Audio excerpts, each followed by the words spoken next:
Hey, shout out to my coach.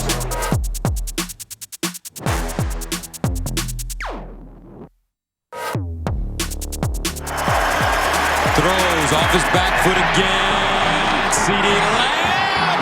Touchdown OU. CD. Another TD.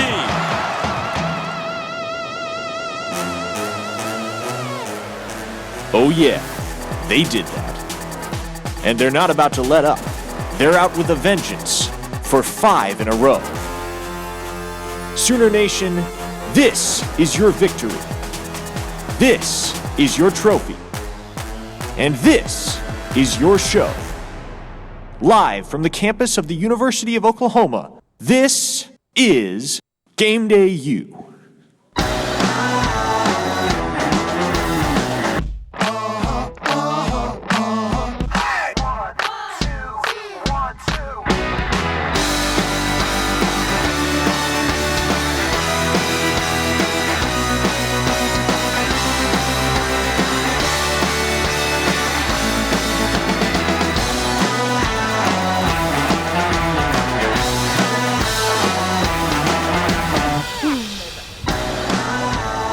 Welcome back to Gameday U. I'm your host, Christian Nunley, as usual, joined by my lovely band of analysts, William Sule, Shiloh Sellers, and last and most certainly least, Sam Brown at the end. Guys, we're on set for we're on set for a 4 straight 11 a.m. kickoff, 5 next week. Take on West Virginia later. How are we feeling?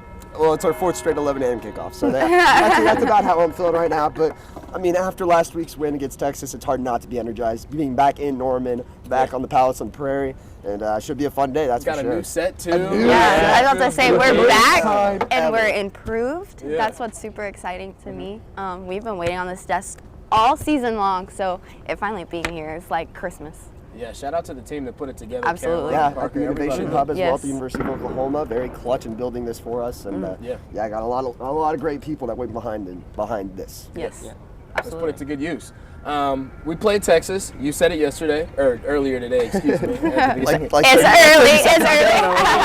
early. like 2 minutes ago. I'm feeling your final word. That's amazing for the foreshadowing. Yeah, so stick around and tune into that. Wasn't the prettiest game. We stuck it out. We got it done, 34-27. Jalen Hurts had some turnovers. Didn't look as good as he has. Defense looked extremely impressive. Sam, what are your takeaways from the game? Yeah, I mean, I was watching, as we were getting ready for the show last night, I was watching through the highlights of OU Texas. And looking back on it, it was so hard not to be thrilled by what you were seeing, especially on the defensive side. You look at that defense and you say, that's a championship defense right there in terms of the caliber and the production that they've had so far. And the thing is what they're doing is going to work against everybody. It's not just OU having good luck, Texas messing up, and you've got an open lane to the quarterback. Those 9 sacks were hard-earned sacks, swim moves all the way around the quarterbacks, containing the quarterback in the pocket. And, I mean,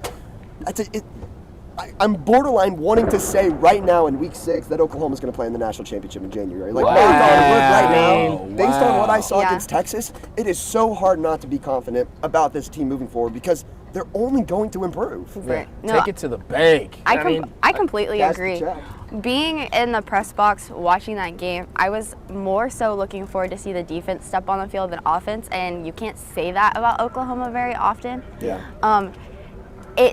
It was like a whole new defense. I've been to every single game and I've never seen that defense before.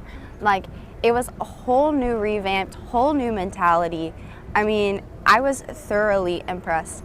And like you said, a championship team, their defense bails out their offense when they have to. That's what they did. I don't think that game represented Jalen and his abilities very well. I think that maybe, being in the Iron Bowl, thinking that, oh yeah, it'll be kind of the same thing. I don't think he realized what OU Texas really was. Yeah. Like he mentioned in the pressers, I've never seen a stadium half like that. And it's crazy loud. I mean, the press box was just rumbling. I can't imagine what he was hearing on the field. So I think that this week he'll get back on track.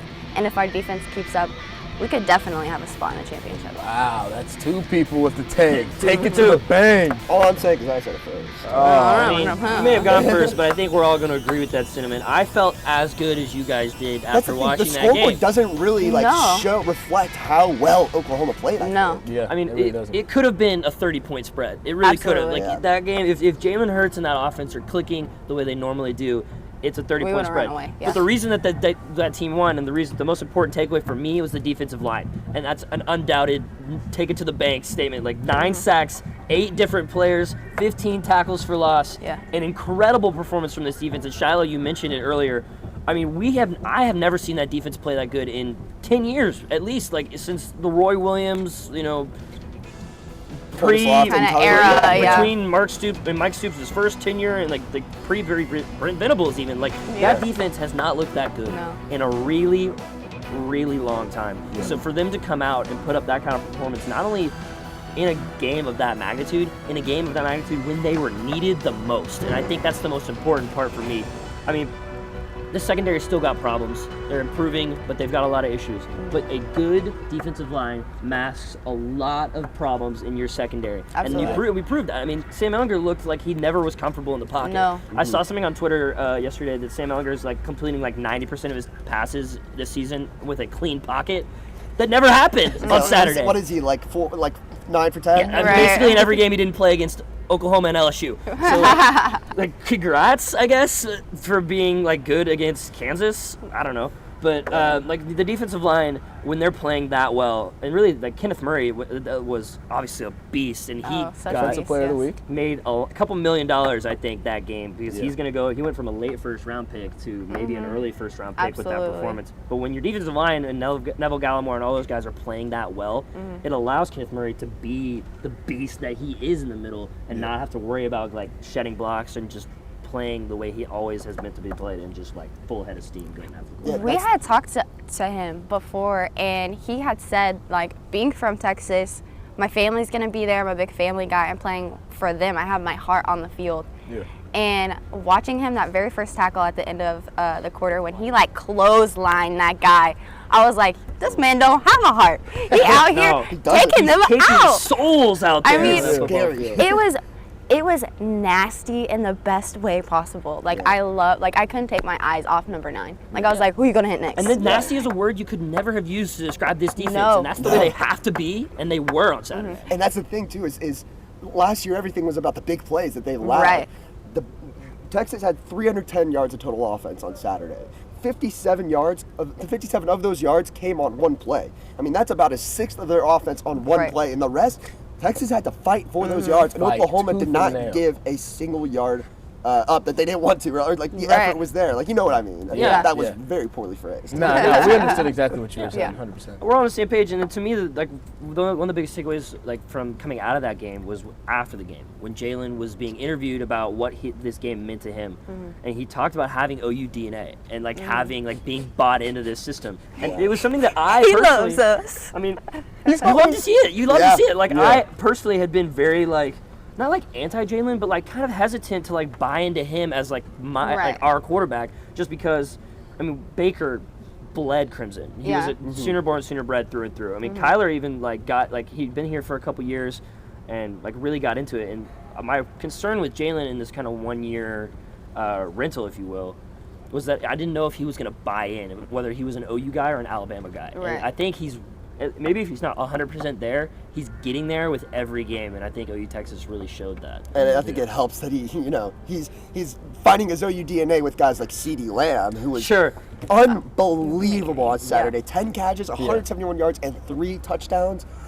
I mean, that's another guy that's going to go in the first round in the NFL draft next April. Undoubtedly. Yeah, he definitely just bought himself an NFL contract. Yeah. Can we talk about the moment where Jalen passed the football behind his back during the game? With a slightly heart hurt attack, hand. man. His thumb. I thought he dropped it, and I was like, "Oh no, not again!" And then he just whipped it out on the other side. I was like, "I have never seen a quarterback do that." Don't get me wrong, it was extremely cool, but I just know he got an earful from Coach. Oh, absolutely. Never ever again. That is ever again. On Monday, Lincoln Riley said, yeah, I mean, it worked out that time, but the percentage chance, we're going to try and hold off on that. But You know his heart just dropped when he saw 100%. that. Shiloh, you mentioned it earlier.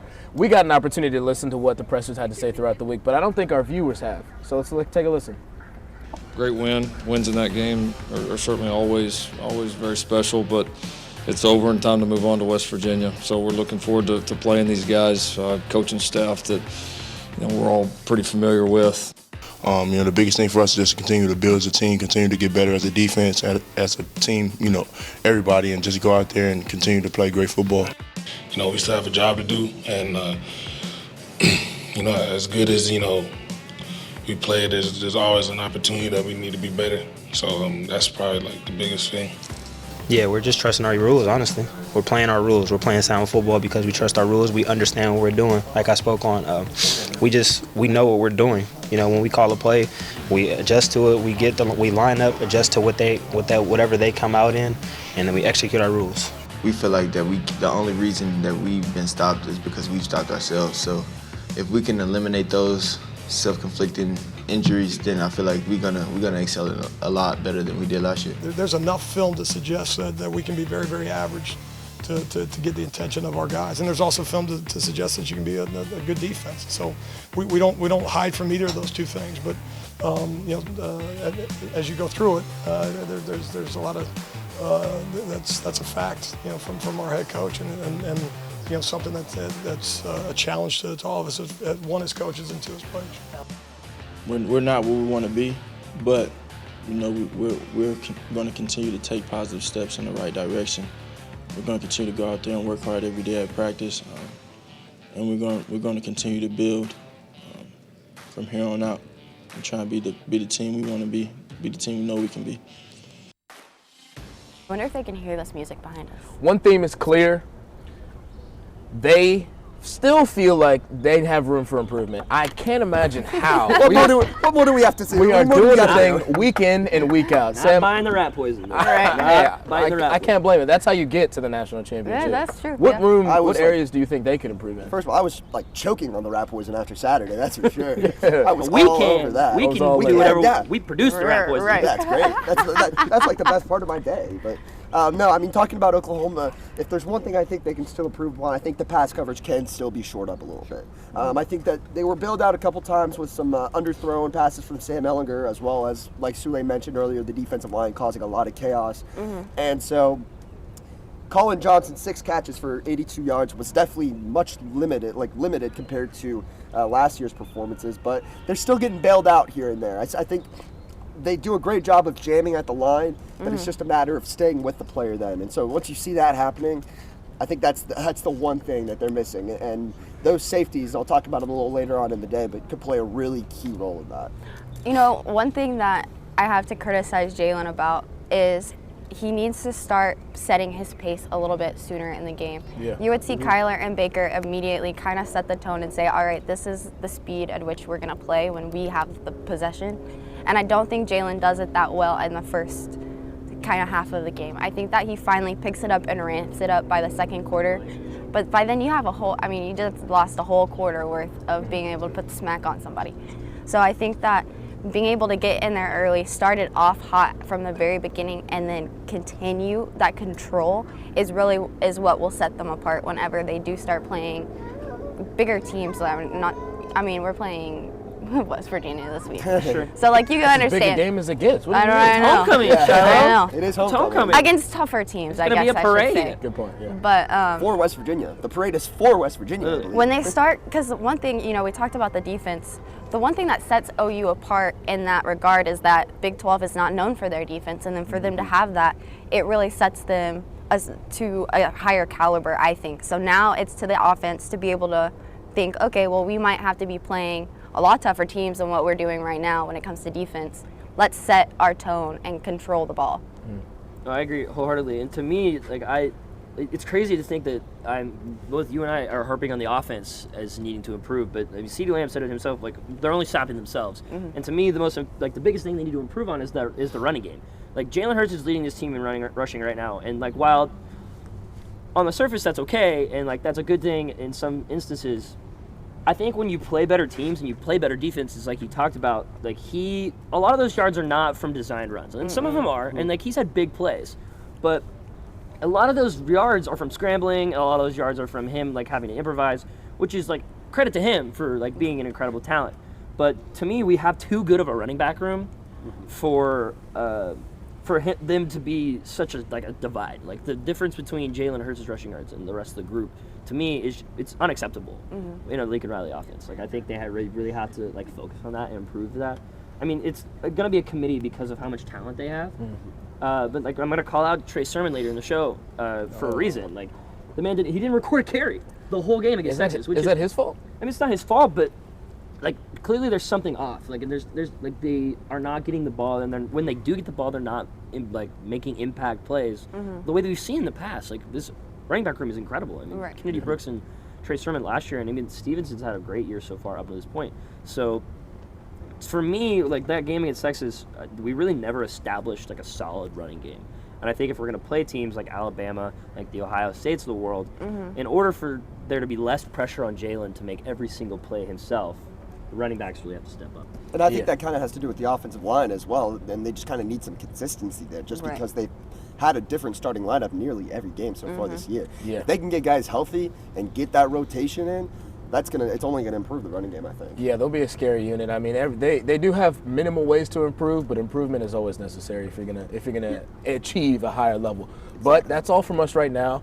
Right after the break, we'll hear from Meredith Mulkey. We'll have a little bit more from the Big 12, as well as coverage for this upcoming game at 11 a.m. You won't want to miss it.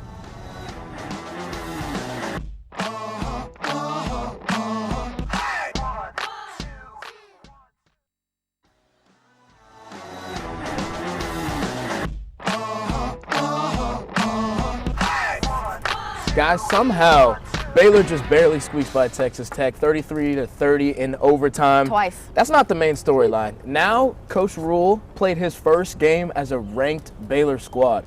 What's up with them? Are they real? Should we worry about this team when we play them in no time? I mean, I talked about it at the start of the season, the very first episode. I said Baylor is a sneaky team to watch for in the Big 12. I think after behind Oklahoma and Texas, there's kind of a disparity, like a kind of a gap right there. And Baylor had the chance to come in and step in and fill that spot.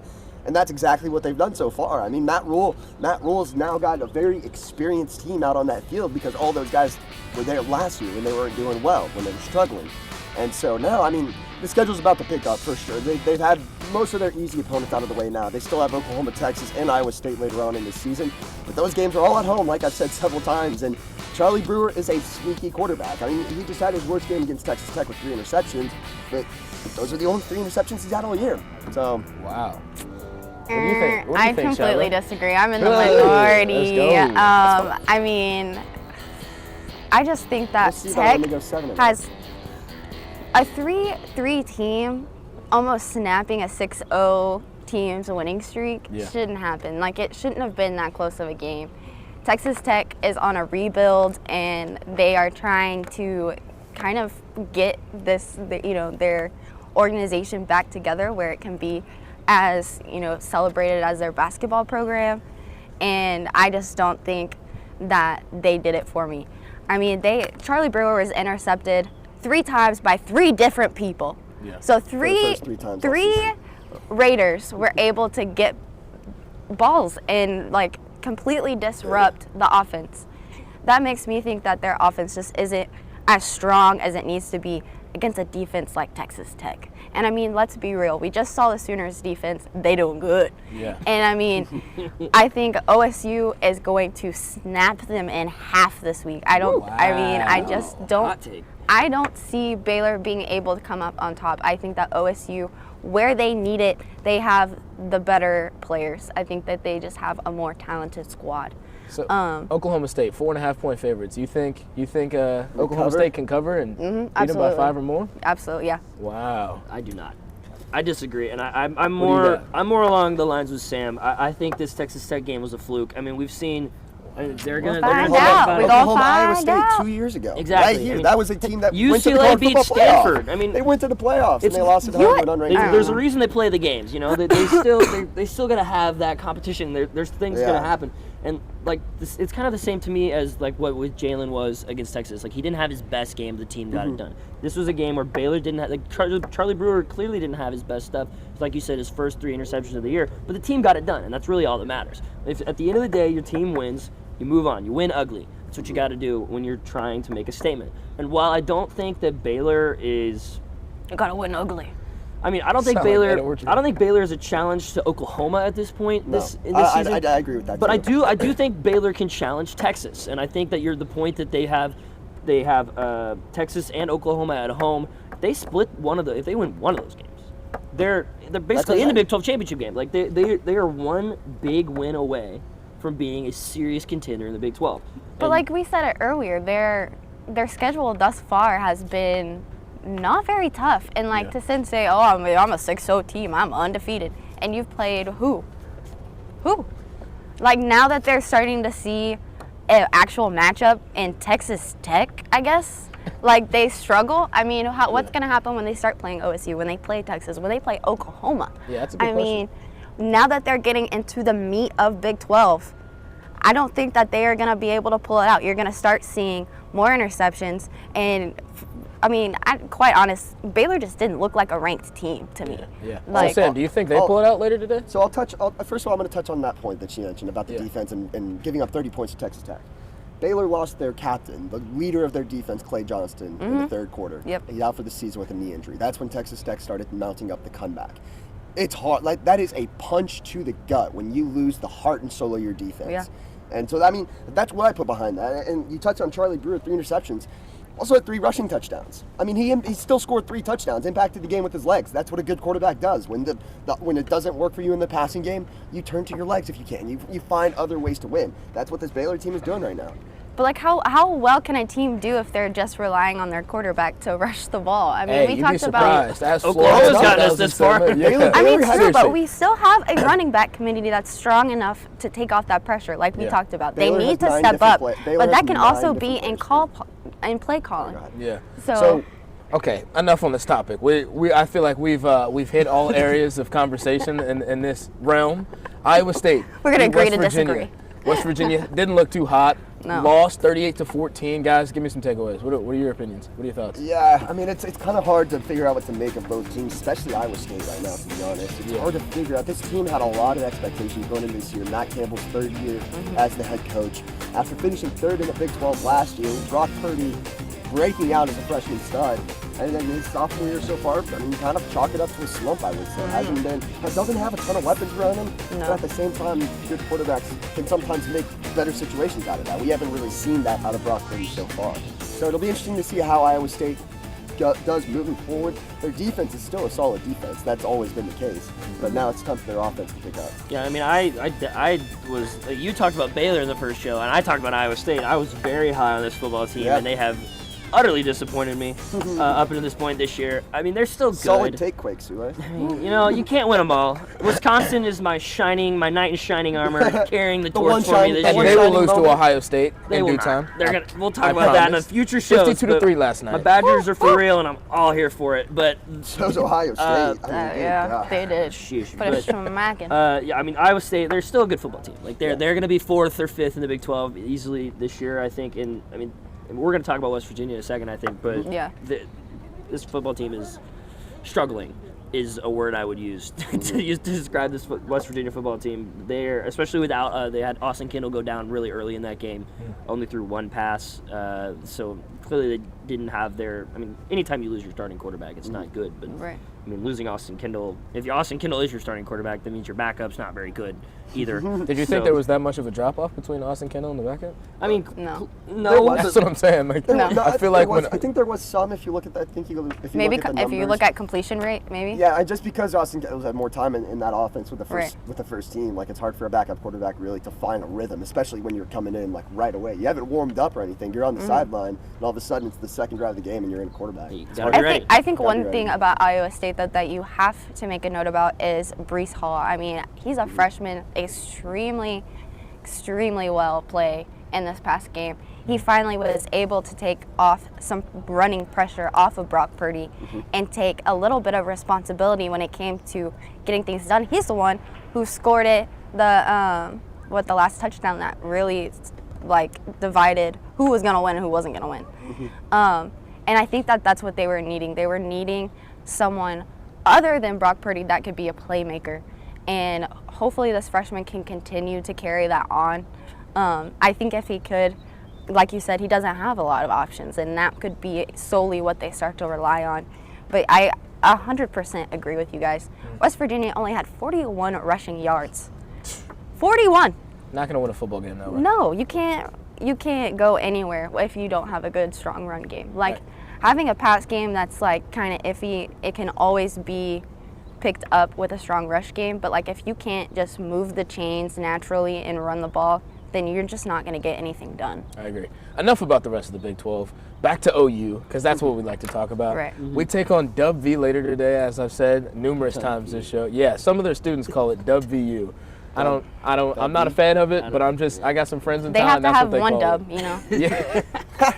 Nice. That was a good one. That was a good nice one. shot. Thanks, Sam. Sick burn. Boom. Sick burn. Roasted. Take that, Austin Kendall. I'm dropping my diss track later today. Tune in, guys, SoundCloud. What's your scouting report, Sam? Let me hear it. Yeah, I mean, I'll start with Austin Kendall, the familiar face around here, obviously transferred from Oklahoma in this offseason. Been good, not great. It's like West Virginia. It's kind of hard to figure out like what to make with that guy. Yeah. Just kind of a game manager quarterback. I mean, 1,247 yards, 9 touchdowns to 7 interceptions. Those are like that's like Alex Smith right there. Like if you described his career, you know, just about as many touchdowns as interceptions. Hey, that's my quarterback out in Washington. Don't disrespect my man. Don't kick a man while he's down, all right? Seriously. It's true. It probably hurts him to get up. He doesn't want to talk about it. Yeah. Low. Aren't you a Broncos fan? We don't need to talk about that. We don't need to talk about the Broncos. Keep going. No, I think his best games have come against bad teams so far this season. When he's been challenged, Austin Kendall hasn't really lived up to it. 4 interceptions against UT a couple weeks ago, and then 2 against Mizzou in that blowout loss early in the season. So this Oklahoma defense is probably licking their chops right now at the chance, especially that defensive line, of getting to Austin Kendall right now. They must be excited. I'd assume so. I hope so. I don't think that West Virginia's O-line is going to be able to handle our defensive line if we continue playing how they played last week. I think we could see double-digit sacks, and that's what I want to see, to be totally honest. I think that against Texas, we got 9. So against West Virginia, I want to see double digits for sure. I mean, I have to say that West Virginia had, like, their offense has nothing. Like, honestly, nothing. There's no, there is a few key players here or there scattered about that can make plays, and that's it. They don't have that shining star, that CeeDee Lamb, that Kennedy Brooks, that is their good old reliable. He's our shining star. Well, you think he's OU shining star? No, I think in the running back committee. After last week, West Virginia would pay a lot of money for Kennedy Brooks right now. No, absolutely. I'm sure college football can make that happen. West Virginia will pay a lot of money. You could take our worst running backs and our worst receivers, and I think they would be better than the West Virginia starting lineup. I just think that's just like how it is. It's just this, like you said, this team is struggling on all sides. Sule, what you got? Yeah, I have to harp on that a little bit more, and you kind of talked about it a little bit earlier in the show. Their rushing game is just terrible. They have 500. Non-existent. It's terrible, as Charles Barkley would say. 566 rushing yards on the year. 566. Oklahoma got that in a game and a half up until this point this year. Team averaging 3.1 yards per carry. I think that's about, like, if you took away half of, like, this is completely off the books sabermetrics. If you took away Jalen Hurts' like just scrambling yards and then took all of his sacks, he'd probably still have more yards per carry than the West Virginia offense. This is how many yards West Virginia gets per carry. Right here. You're not going to win football games like that. Kennedy McCoy, their leading rusher, has 187 yards on the season. That's it. That's the tweet. On the team last That's it. Literally 187 yards. Like, the man literally, Jalen Hurts had that in a game. One season. But he's had that in a half. Like, this is their lines against teams this year. 34 yards against James Madison. James Madison held them to 34. Missouri, 30. 96 against Texas, so take that what you will, and 41 last week against Iowa State. In their 2 wins this year, West Virginia has got 173 yards against NC State, and then 192 against Kansas. So when they're being successful running the ball, they're doing well. As rare as it is. But it just isn't happening. Right? Like, I just don't see it happening later today. Like you said, Neville Gallimore, Kenneth Murray, like those guys are going to have a feast on this rushing game, and it's going to get this. And it's one of the best parts about this Oklahoma defense so far this year has been that they've gotten people in 3rd and long situations over and over and over and over again. And that's something that has never been the case for Oklahoma defenses. And I think it's going to be over and over and over again today. You're going to see a lot of 3rd and 7, 3rd and 8, 3rd and 10. Obvious passing downs that you wouldn't trust Austin Kendall fully healthy to be consistently making those plays, and he's not fully healthy. I mean, he's dealing with injury. He barely played. He didn't play at all. Barely played at all last week. So I think Alex Grinch and this team that you mentioned are going to be licking their chops because they know that they can hold this thing. They know that they're not really worried about Austin Kendall, especially early down situations. Yeah. So they're going to get them into long, sack-prone situations. So I agree with Shiloh 100%. I think we could definitely see some double-digit sacks Speaking today. of Kennedy McCoy, though, I do think that he will be one to watch. I think against AP top 25 teams, he's averaging 5 yards. Not that great, but that's pretty good for West Virginia right now. That's not bad. Running 5 yards per carry isn't bad. I mean, I think took me a second. I thought you meant 5 yards total. I was like, wow. Yeah. Yes, Sam. Nice. Yeah, but I hope all the things that we say come to fruition, and I hope we really get to see all the things you guys talked about. I'll be sure to look out for the double-digit sacks. I'm looking forward to that. I'm keeping track of all my takes now, my take quicks. Oh, take no. See which one's working, which ones don't. I don't think that's a good idea. You'll be disappointed by some of that. Probably, yeah. I'm kidding. That's all for us right now. When we return, we hear from the studio team as they talk about their heroes and zeros for the week and top 5 plays of the week. Don't miss it.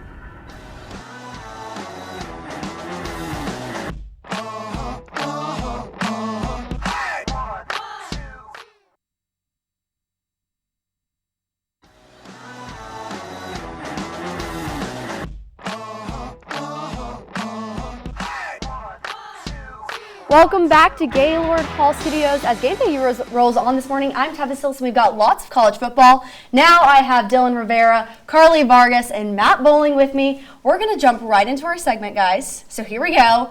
Who was your hero overall? Dylan, let's start with you. Well, I think it was a pretty obvious pick if you watch the Georgia-South Carolina game, and that's going to be Israel Mukwamu, the safety for South Carolina. A lot of people were picking on Jake Fromm for throwing picks.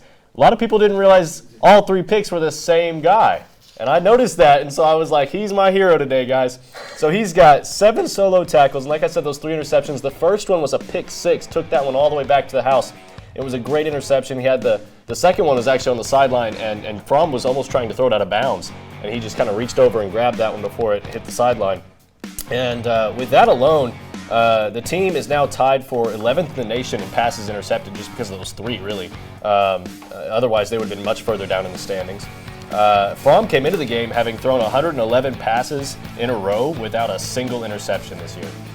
So for Mukwamu to intercept a guy who was praised as being possible Heisman candidate this year and pick him off 3 times in one game, it was such a big part of South Carolina's upset victory over Georgia. And one of the funniest things I think that I found while doing my research on Mukwamu was he was a 3-star safety out of Louisiana, and he was actually recruited by Georgia. And so they actually offered him a scholarship, and he said, no, I'm going to go to South Carolina and play some ball over there. And then he picks off the Bulldogs 3 times in one game.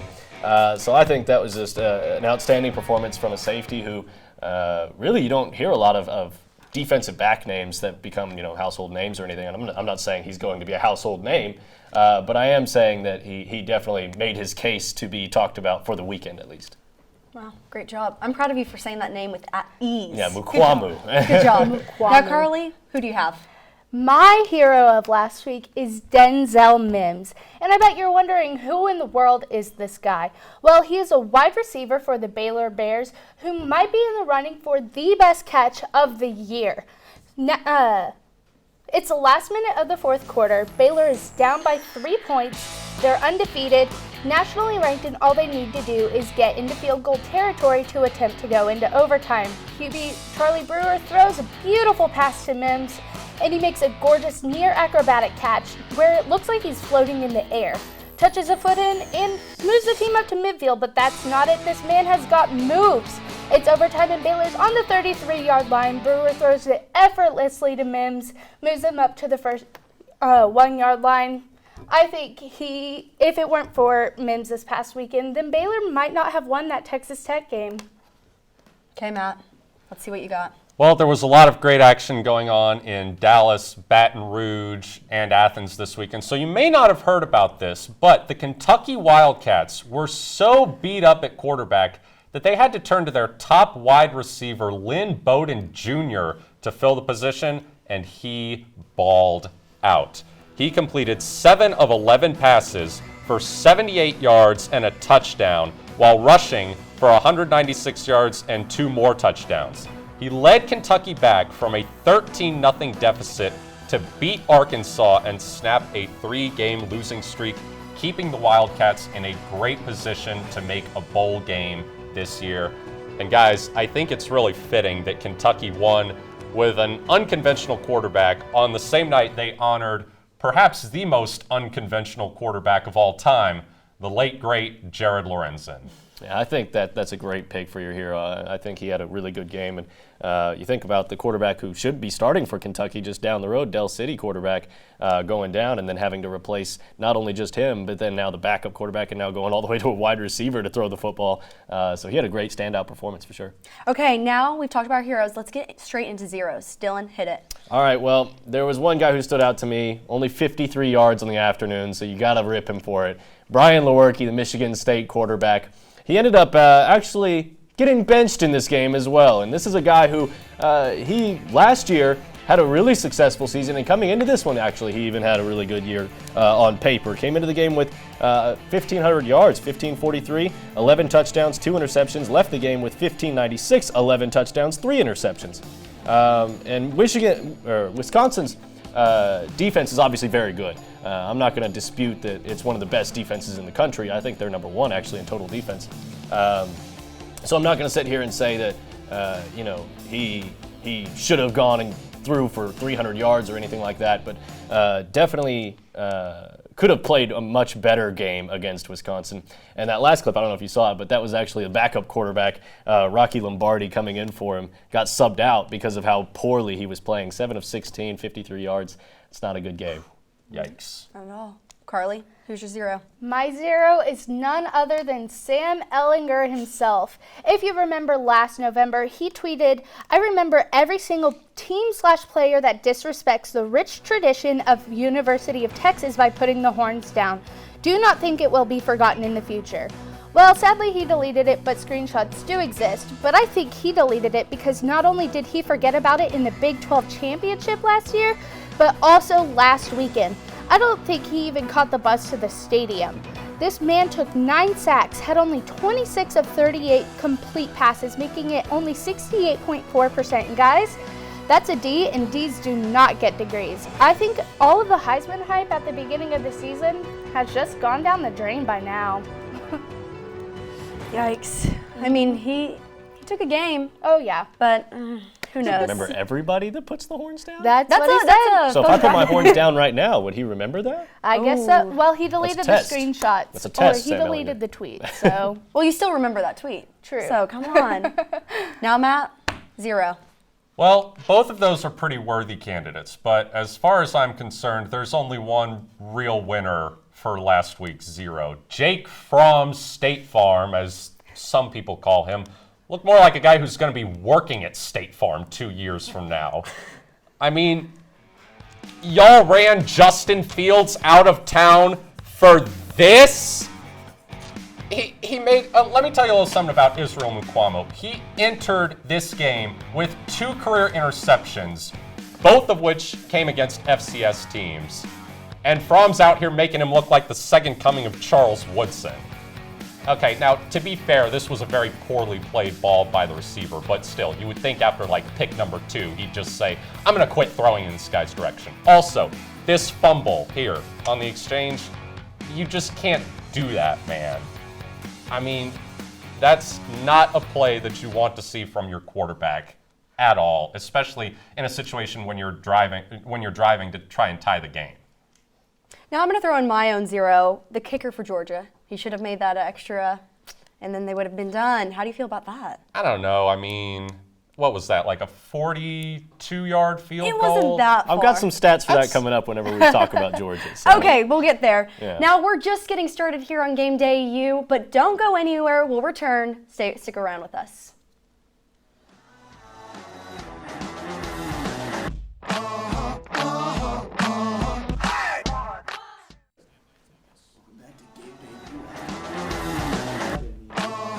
Welcome back to Gaylord Hall Studios as Game Day U rolls on this morning. I'm Tevis Sills, and we've got lots of college football action to break down for you. However, before we look at today's slate, let's take a look back at the most memorable moments of last week. Here's Parker Thune with your top 5 plays. Thanks, Tevis. Let's kick things off with Wyoming and San Diego State, and how about Aztecs quarterback Ryan Agnew in the clutch? His entire offensive line literally stops blocking. He's got an entire front four bearing down on him. He's got to throw against his momentum, and somehow he finds Daniel Bellinger for a decisive touchdown.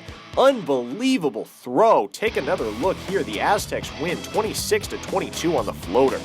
New Mexico State and Central Michigan. You're about to watch one man put an entire defensive unit in the blender. This is Jason Huntley, and what kind of sorcery is this? 37 yards to the house. The Aggies are 0-7 on the year and ended up losing this game as well. But good gracious, what a run by the senior tailback. On to play number 3, Michigan State and Wisconsin. You'll need an angle on this one to fully appreciate it. This is Jack Cohn to Quintez Cephas for the Badger touchdown. Doesn't look like much from that angle, but take another look. Watch Cephas juggle the ball and keep control with the defender draped all over him. A circus act by the wideout to come down with a catch. Wisconsin would prevail 38-0. Washington State and Arizona State in Tempe. The Forks trail by 3. Less than a minute to go. They need a score, so Jaden Daniels goes airborne. The freshman lays his body on the line and the Sun Devils steal a win, 38-34. But the play that our audience overwhelmingly selected as the best of the best comes courtesy of the Red River Showdown. Oklahoma and Texas tied at 10 in the third quarter. The Sooners dial up a little flea flicker, and hello, CeeDee Lamb. Now check this out. 5 defenders essentially forming a box around Lamb, and he just plows right on through. Why not? 51 yards to give the Sooners a lead they wouldn't relinquish. That's your top 5 plays of the week in college football. CeeDee Lamb earns the number 1 slot. Stay up to date with Game Day U on social media to vote for your favorite play this week, and we'll reveal the winner on next Saturday's show. Tevis? Guys, now we have 3 pressing questions from across all college football, so let's get down to it.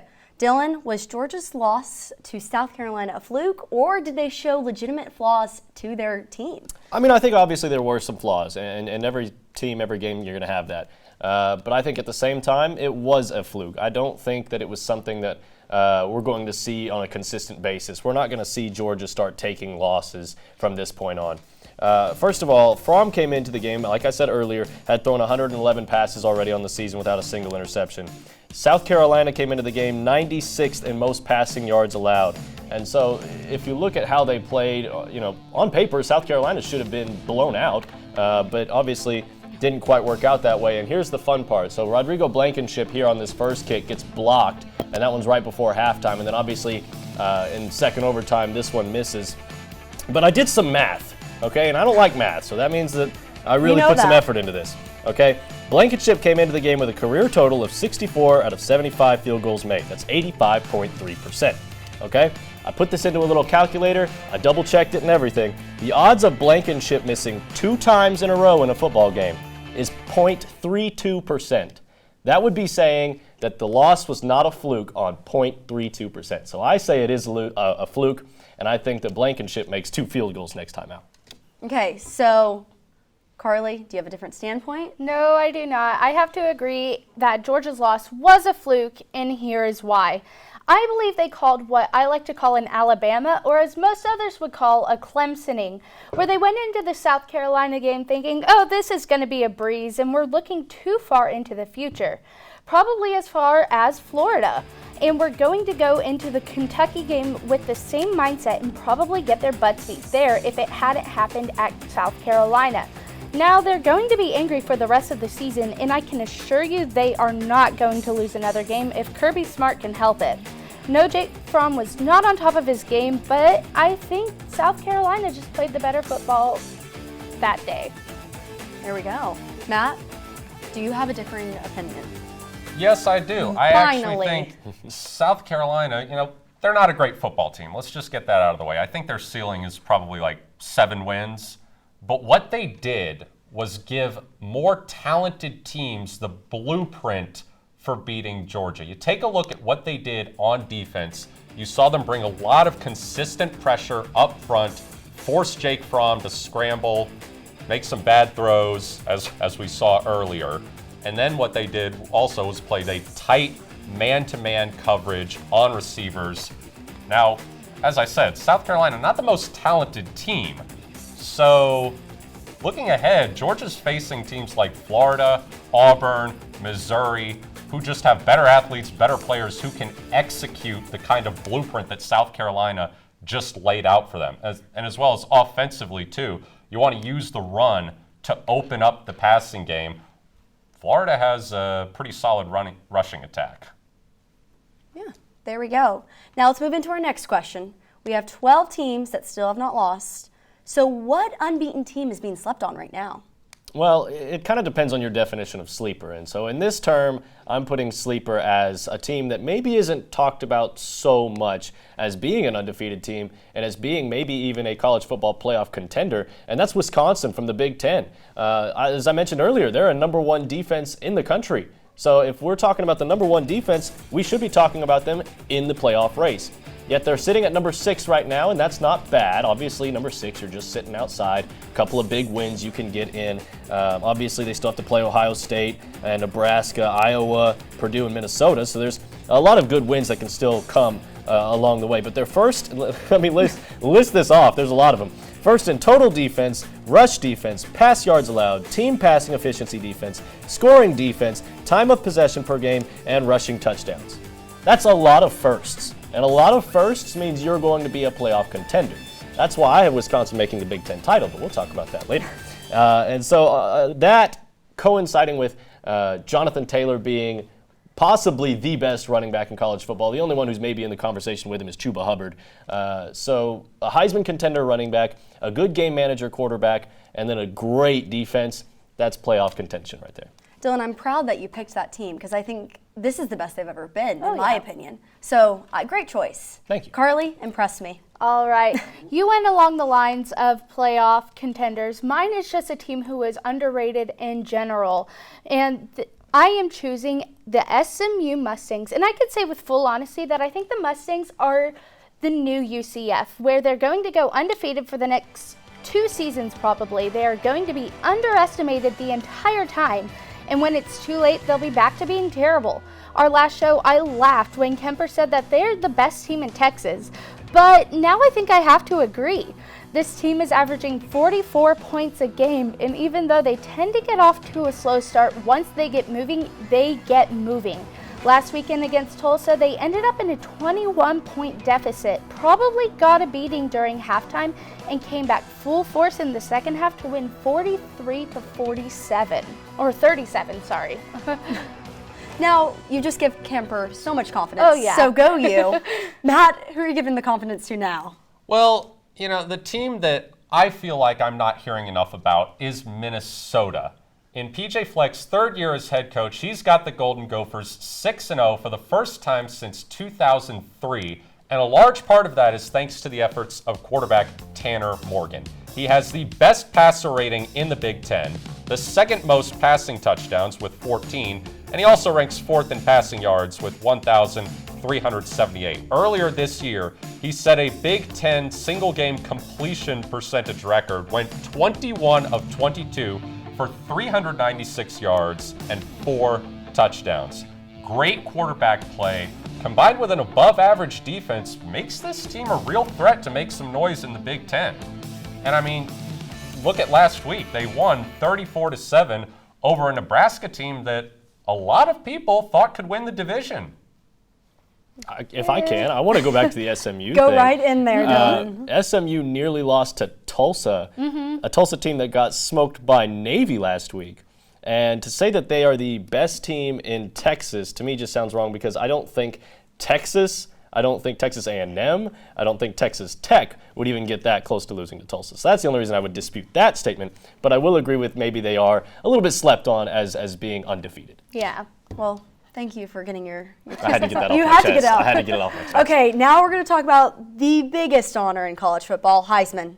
Who's the front runner right now, Dylan? Well, I said it once, and I'll say it again. It should be Tua Tagovailoa, the Alabama quarterback, who everybody has talked about as being probably the #1 draft pick, or at least the #1 quarterback off the draft board in April. So I'm going to stick with that pick because the way I look at it is if you are the top Heisman candidate, and unless you mess up, you should stay as the top Heisman candidate. He hasn't done anything to warrant being dropped off of that spot. He just threw his first interception of the entire season last week. Okay, so he's got 27 touchdowns, over 2,000 yards. He is, on paper, one of the best quarterbacks right now in current college football. But on top of that, he may be the best quarterback in Alabama history. So when you're looking at it from a retrospective, look, he puts up 29 points per game. He's now got Alabama as the 3rd-ranked passing offense in the nation. The rushing offense is only 58, okay? But the total offense is 6th, and the scoring offense is 2nd. So what that tells you is that passing attack is extremely dangerous. And Tua Tagovailoa, one of the best things I think is, and I saw it was maybe like the second clip I had rolled up there, he ran. He was on the run, and a lot of people give him a hard time about how he's very pocket presence. He stays where he's at, he's got his feet planted, and that's where he's throwing the ball. He can run. He is mobile. He had a touchdown on the ground against Ole Miss that he was scrambling out of the pocket, didn't find a receiver, and he just said, all right, well, I'll take it myself. And that's something that we see from, Jalen Hurts, we see from Justin Fields, and when everybody wants to talk about how they're running quarterbacks, Tua Tagovailoa can do it too. Tua Tagovailoa has the best arm in college football, in my opinion. So on top of that, with the best arm and the ability to run and scramble as well, he's got to be the Heisman frontrunner. Okay, Carly, do you have something better? Oh, definitely. In my opinion, at least. I think the Heisman frontrunner right now is Joe Burrow himself. Burrow has not only beat the teams LSU has played, he has absolutely demolished them. In the Florida game last week, he completed 21 of 24 passes for 293 yards and 3 touchdowns, leading a total of 511 total yards. The only other team who has even gotten close to this outstanding quarterback and his offense are the Texas Longhorns, and you already know my stance on them. He is consistently putting up 40 or more points, even against 2 top 10 teams. I think he can lead the Tigers to be undefeated until the Alabama game or even further. You guys can ask my Nana. I've been predicting all season that he was going to be a Heisman frontrunner, no doubt about it. I'll make sure to ask Nana. No, yes, I hope she's watching right now. I hope so too. Nana, get on. I have the receipts. Okay, thank goodness. Matt, who's your pick? Well, I'm actually headed up north for my pick. I like Justin Fields. I made this argument last year with Kyler Murray, and look what happened. Versatile quarterbacks set themselves apart, and that is exactly what Justin Fields is. Season stats, 70% completion percentage, just over 1,500 yards, 22 touchdowns passing to just 1 interception, along with 8 rushing touchdowns. The only quarterback with more rushing touchdowns than Justin Fields, Malcolm Perry of Navy, playing in a triple option offense. The only thing I think is we've got Joe Burrow, Tua Tagovailoa, and if we're being honest, we're kind of naming people other than Jalen Hurts. Jalen Hurts is really the front 3 names. Do you feel like there's a reason why Justin Fields isn't in that conversation? I don't know. I think part of the reason for that could be that Ohio State runs a very balanced offense. They also lean on J.K. Dobbins a lot in the run game. So I feel like, that could be a reason that Justin Fields' numbers aren't necessarily as eye-popping as guys like Tua and guys like Joe Burrow. But I mean, if you look at the numbers, he very rarely makes mistakes. And another thing that I like is looking ahead on their schedule. He has a great chance to prove himself against a historically good Wisconsin defense, maybe even twice. They play them next week, and they might see them again in the Big Ten title game. Now, I'm going to stop you all right there. We're just getting started. So, while we're an hour deep here on Gameday U, but that's good news. That means we still got an hour to go. When we return, Christian and the gang give their thoughts on this week's AP poll, who belongs and who doesn't. Don't go anywhere. You're watching OU TV.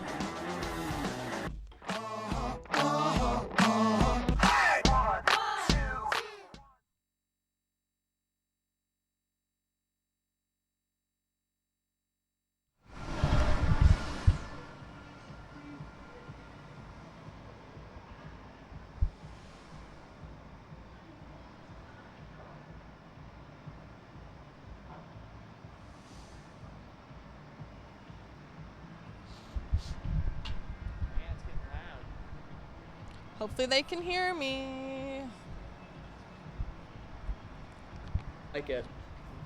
Can I use the restroom or do I not have enough time? Thank you. Great.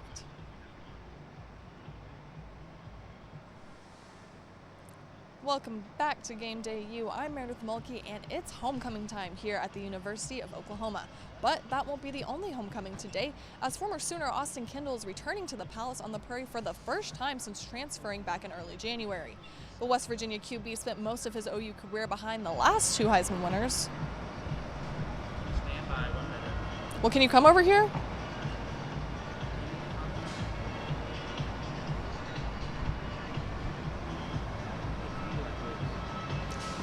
Okay.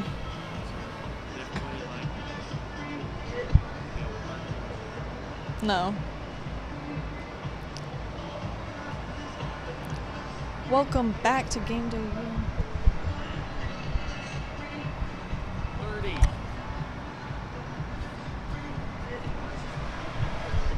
Cal. Just saying.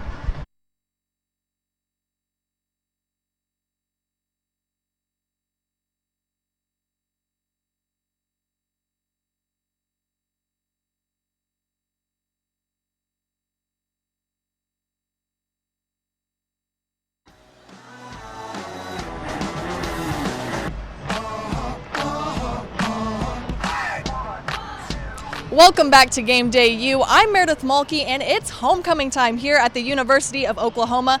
But there's another homecoming happening as former Sooner Austin Kendall is returning to the Palace on the Prairie for the first time after transferring from OU back in early January. The West Virginia QB spent most of his career at OU playing behind the last 2 Heisman winners, so it could be safe to say he didn't want to do the same thing this year with Jalen Hurts. Kendall didn't have much time with the ball while at OU, but he still has an advantage knowing how this team plays. Now, it might be weird to see him in blue and gold, but if you think this OU team is worried, think again.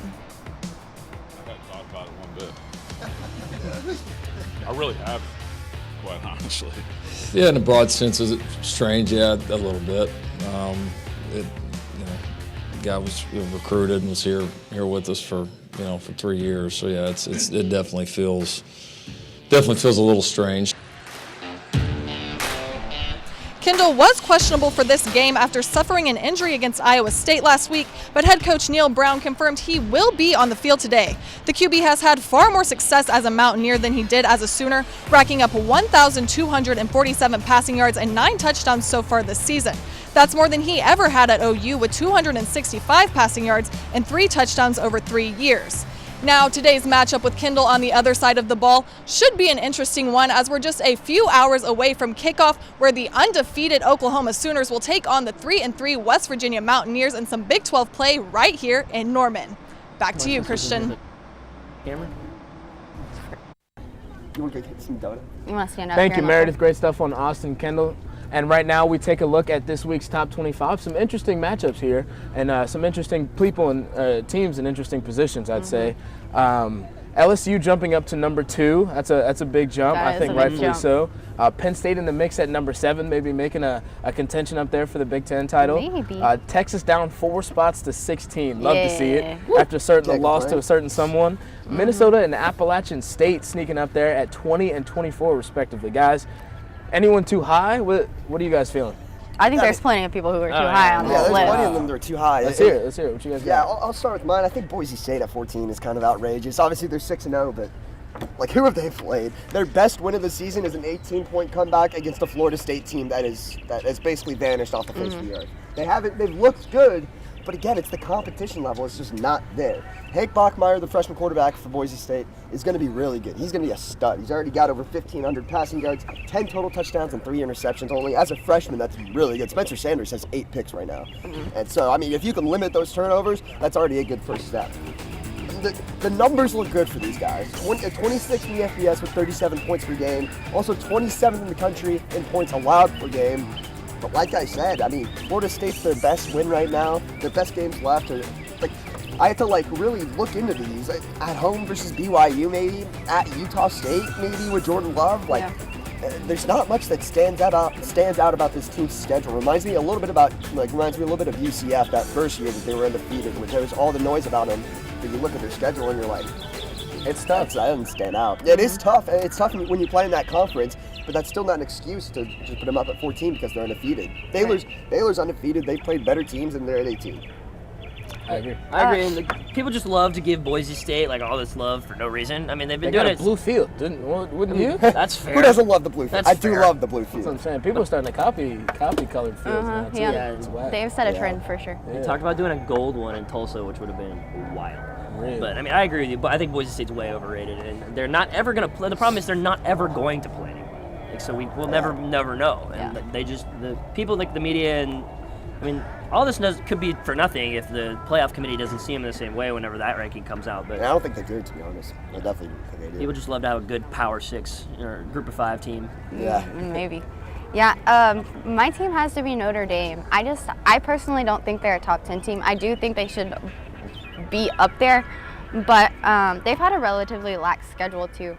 The only really 2 stand-up matches they had were against Georgia when they were ranked number 3, they lost. And then against Virginia, the Cavaliers, when they were ranked 18th. They won that game. It was a close one though. And I mean, I don't know. I don't think that on one kind of substantial-ish win, I mean, they were still 18th. They're ranked 8th. Off of that one game, I just don't see that. There's too many ifs when it comes to Notre Dame. If this goes right, then we'll go here. And you can't put them that high when that's the case. They almost had an upset when they played USC, and they're 26th in rushing marginal efficiency, 79th in passing marginal efficiency, and 118th third downs. So crappy to get to that 8th rank. This is not a top 10 team to me. This is we have Wisconsin, Penn State right above them. I mean, Oklahoma just 3 slots above. Those teams I feel like are a whole different level than Notre Dame. But Notre Dame's up there with them. Do you think that shows the discrepancy between the top of the college football rankings and the bottom, or do you think that's just a poor job in the ranking system? I mean, it's gotta be an indictment on the ranking. I think it's a ranking system because I disagree with a lot of where these teams are placed. Yeah. When this specific week came out, I was like, wait, what? You have to read it twice a little bit. You're gonna wait, who's in front of Oklahoma? Wait, where's this team? And you're like, I don't understand. So I have to put it on the ranking. I think the rankings were off this week 100%. I mean, I think we. Sorry, I want to touch real quick. I think we get into this mood of seeing. Especially midway through the season, seeing the cream of the crop start to come out. Right. And I mean, to me, there's the clear top 6, and those are the top 6 that are ranked. And then after that, it's just kind of a mess. Penn State's not far behind, but after that, you're looking at a bunch of one-loss teams. Nothing really stands out. Everything's just kind of jumbled up right now. Yeah. I mean, in my opinion, I don't understand how you can have Georgia ranked lower than Notre Dame. No. Georgia beat Notre Dame pretty convincingly, and they're ranked lower. And while Georgia had a worse loss, obviously, but they beat Notre Dame, and then I'd put Oregon over Notre Dame. I'd put Auburn above Notre Dame. I wholeheartedly agree with you, Shiloh. I think Notre Dame is way overrated. Rudy isn't there anymore. It's the playoff hype from last year. Rudy graduated. No, exactly. He's gone. He's graduated. But for my overrated team, it's a team that has been talked about a lot on this show, rightfully so. The Michigan Wolverines. I mean, come on, they're terrible. I mean, the only reason that they are that high is because their name is Michigan. It's the same thing as Notre Dame. I mean, they're 84th in total offense. 84th for a team that was supposed to have a revamped offensive offense this year under Shea Patterson, which clearly is not happening. They'll have 359 rushing yards against Wisconsin. And granted, Wisconsin's really good, and it's Jonathan Taylor, but 359 rushing yards, that's insane. That's a lot of yards. The game was over at halftime. Yeah. It was over. You could have turned your TV off, put that one to bed. The ponies were in the barn, as Toby Rowan likes to say. The wagon was unhitched. The wagon was rusting. Right. Michigan, if Wisconsin kept their first team defense in the whole game, I wouldn't be surprised if Michigan gets shut out in that game. They were horrible. They were terrible. And their only other ranked win up until this point this year is a 10-3 victory over Iowa. And That's a classic Iowa scoreline. It's such a Big Ten scoreline. But, I mean, the only reason that game was, I mean, Michigan could barely get anything done. Iowa had 4 turnovers in that game, and Michigan still only scored 10 points. I mean, I don't understand how people could still look at this team and be like, oh yeah, sure, they could beat Ohio State. No way! Are you kidding me? I honestly don't think that take is running through anyone's mind. I don't think There anyone's are people, I mean, they're all like in this little bubble that lives around Ann Arbor. Yeah, I was going to say, I mean, in Ann Arbor. People believe that, and like, I mean, this might be my hottest take of the year. Oh my goodness. So get ready for it. I think Jim Harbaugh Drumroll, gets please. fired Sunday morning if they get beat bad by Penn State, which I think they do. I really think that people are so can fed feel up. the heat. Like, I mean, it's cold out here, and I know you guys need I'm some ready to heat. clap. I'm toasty now. I think I'm Jim ready to Harbaugh cold. is gone, and I think that they are so fed up at being like people in Michigan are so like they think. I mean, they're a blue blood program. They are. They're one of the best in the country. They are historically a traditionally great program. So for them to be this bad over a 7-year tenure now, never beat Ohio State, get blown out by Wisconsin, a team that Michigan believes to be too beneath them to even be on the same field. I think if they get blown out by Penn State, and I think Penn State's legit, and people aren't talking about them at all. Yeah, KJ Ham was disgusting. really at Penn think State. I think that they the fire fans- Jim Harbaugh. Wow. You I really do. Wow. think that disgruntled fans are going Hey. to push the program Hot. to cut their coach, like basically mid-season? That's exactly what we did with Mike Stoops. So I mean, But he wasn't. Oh, you did. Like, with Mike you Stoops. gotta I remember, mean, like, it might happen. With teams that are of that caliber of a program, and Michigan is, like, they're a blue blood. Yeah. Like, people were talking about firing Bob Stoops after, like, an 8-5 season. Like, one 8-5 season. And, like, that was, again, ridiculous. But people were talking about it. Yeah. Like, Michigan is just bad. I guess that'll be in the And they're- conversation. and Yeah, if you are I consistently agree. not good enough to be, like, up at that caliber, people are they're angry, and they are going to push. Big donors are going to push him to be out. And it's a hot take for a reason. Like, it probably is not going to happen, but I wouldn't be surprised to see it if they get blown out by Penn State. So we'll be sure to look on our ESPN notifications to see if just saying. there's any chance that You heard it here Jim first. Harbaugh's out in Michigan. But guys, Just know that if on he did get fired, you heard it right here on Game Right Day here U first. from Right Mr. William From me. Sule. Follow him on Twitter. hot takes left to right. So, guys, We'll on get the text other if it happens, on the for other sure. hand of things, we talked about They the need us teams to that are too confirm. overrated. Is there anybody that's too low on this category in the rankings? I mean, rightfully so. Yeah, I mean, there's I a mean, few. I mean, with those teams that are With too two high, highs, there have to be two there's got to be lows. some Of too course. lows. And I looked a little further down the list. I'm a sneaky fan of Mizzou. With Coach Barry Odom, what he's done. Yeah. By the way, you guys know, but his coach Brian Odom, the linebackers coach here at Oklahoma, a big part of the reason why Kenneth Murray is how as good as he is this year. But now Barry Odom and this Mizzou Tigers team, they're just really well coached. Kelly Bryant kind of looks, he looks like a different player. Just I've like heard of that guy before. From Clemson. He's done Huh. Exactly, before. transferred from Clemson. Huh. Yeah. But you see, he's a different player though. Yeah. He's kind of like Jalen Hurts has been at his time here at Oklahoma, where he's a little bit more of a thrower than he was at Clemson, a little bit less of a runner, but like even more. You know, last season, his best season at Clemson, 13 pass touchdowns and 11 rush touchdowns. And so far this year, 12 pass touchdowns and only 1 rush touchdown.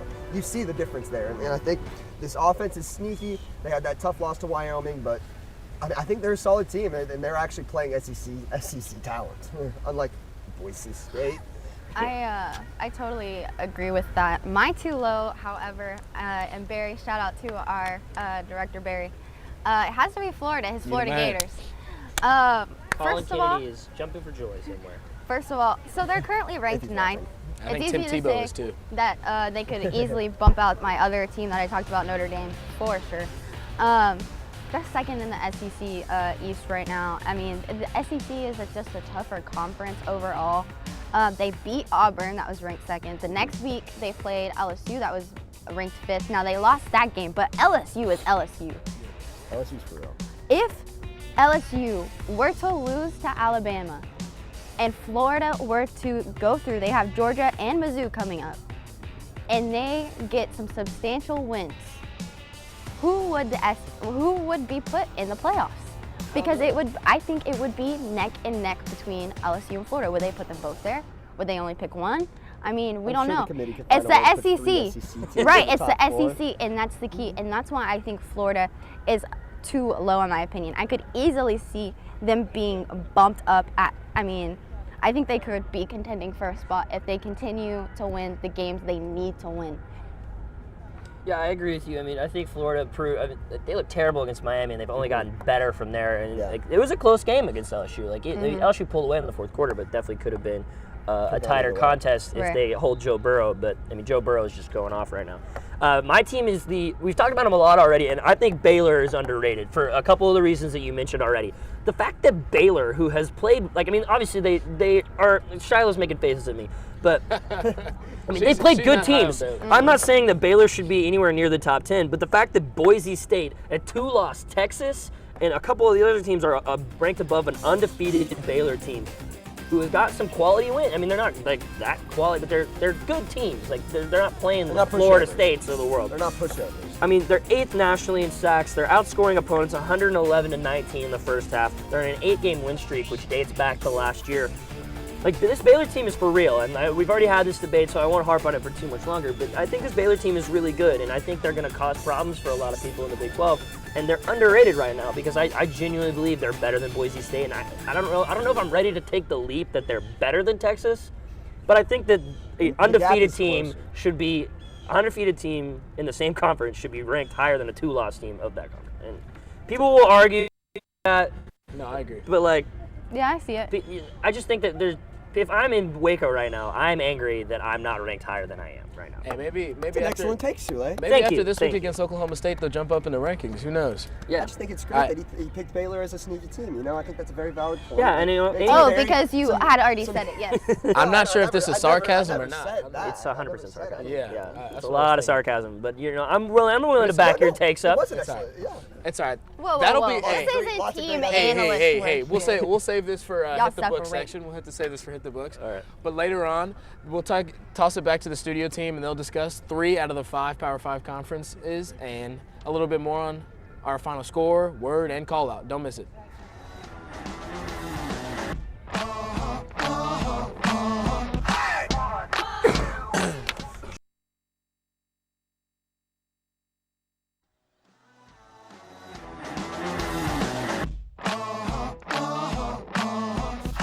Welcome back to Gameday U on OU TV. As we get closer and closer to kickoff on this Saturday morning, I'm Tevasilis here with Matt Bowling, Carly Vargas, and Dylan Rivera. Here we are. We're ready to discuss some more. So let's discuss the 2 teams that you think are going to make it to the conference championship.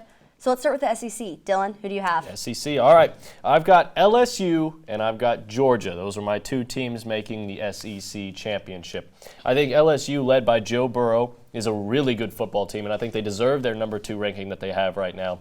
And then Georgia, obviously, like I said earlier, I think that loss to South Carolina was a fluke. I think they will make the SEC championship, especially on that conference side that they're on, where maybe the only one who can contend with them is Florida. So it's going to be an LSU-Georgia showdown. Georgia is 10th in total offense, 12th in total defense, 4th in red zone offense, 7th in red zone defense. LSU is 2nd in total offense, 25th in total defense, and tied for 1st in red zone offense. So that means these guys are both really good on both sides of the field. So they can play really competitive football on the defensive side and really competitive football on the offensive side. UGA still has to play Kentucky, Florida, Mizzou, at Auburn, Texas A&M, and then at Georgia Tech. LSU still to play at Mississippi State, Auburn, at Alabama, at Ole Miss, Arkansas, and Texas A&M. So there's still a lot of good teams on their schedule, especially LSU still to play both Auburn and Alabama, and then of course Georgia playing a really hot Mizzou team here in a couple of weeks. Right after playing Florida, and then Auburn the week after, Texas A&M. So there's a good stretch of games there where a good few wins could happen for them, and then next thing you know, you're talking about maybe they're a lock to make it in. And so Georgia, as I said earlier, should have been winning that game in South Carolina by the end of the final whistle. But I think it'll be LSU Georgia. I think there's only 2 real teams that really stick out to me. Obviously, Alabama, I mentioned Tua Tagovailoa earlier. Alabama could be somebody that beats LSU for that spot, but I think LSU just narrowly edges them out. And just because you lose, a regular season or a chance to make the conference title game, it doesn't mean you can't still win the Heisman. So I think Tua wins the Heisman, but LSU wins the game. Okay, so fluke for Georgia. Was it fluke, Carly, or are you going to go with different teams? I said it wasn't a fluke. And I think I'm going to have to say kind of the same as you, Dylan. but the opposite and go with another year of Bama, Georgia. As much as I love Joe Burrow and the LSU Tigers, and my mama honey would love for me to pick them, I just can't. I've got to stay true to the team I grew up with and pick Alabama, who will be going up against Georgia. Bama is on a revenge tour from being completely embarrassed by Clemson last season with a quarterback as great as Tua, and he has his little brother this year. I think it's a power duo. This team will maybe lose to LSU, but I'm predicting they go undefeated. And of course, like I said earlier, Georgia is going to be angry and looking for blood for the rest of the season. Florida doesn't have a significant loss. They lost to LSU, for heaven's sake, one of the best teams in the nation. After last week's loss, I think Georgia's not going to lose another game. So for another year, I think it's going to be a Bama-Georgia rematch. But I think Alabama is going down this season for this one reason. Georgia's kryptonite was none other than Jalen Hurts himself. And who does Bama not have? Jalen Hurts.